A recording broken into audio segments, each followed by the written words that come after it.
Aujourd'hui, chute d'obus de mortiers en provenance de Syrie dans un premier temps.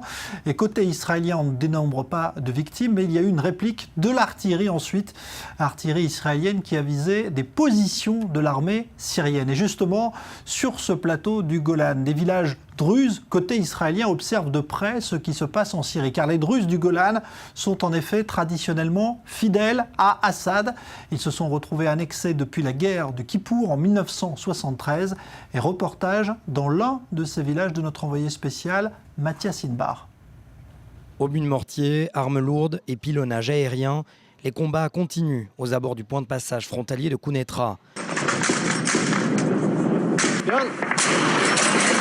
À quelques centaines de mètres d'Israël, Jabhat al-Nusra, lié à Al-Qaïda et armée syrienne, s'affrontent. Il y a plus de 3 ans, les Druzes du plateau du Golan étaient certains que Bachar al-Assad viendrait à bout des rebelles en 3 mois. Depuis, la Syrie n'est qu'un champ de ruines. Ni Assad, ni le Hezbollah, et encore moins des unités iraniennes, ne sont venus à bout de l'État islamique et d'Al-Nusra. Et pour ces Druzes de Majdal al-Shams, sur le Golan israélien, il y a plusieurs responsables à cette situation.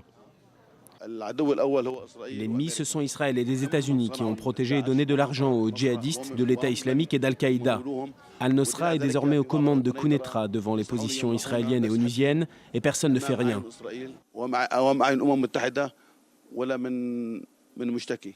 Une inaction, selon eux, qui ne les conduira pas pour autant à prendre les armes pour défendre leurs frères druzes qui se trouvent de l'autre côté de la frontière.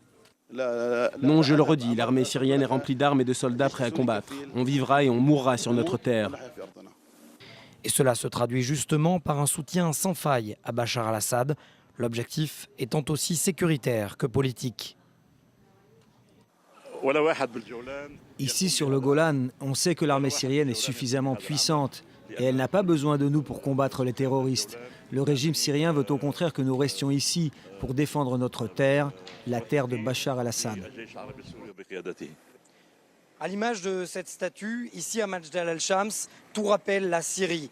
Ces Druzes, pour la plupart, restent fidèles à Bachar al-Assad et à son armée, même si 2 d'entre eux sont récemment partis rejoindre l'armée syrienne régulière. Ils l'assurent, il n'a jamais été question de prendre les armes et de passer de l'autre côté de la frontière.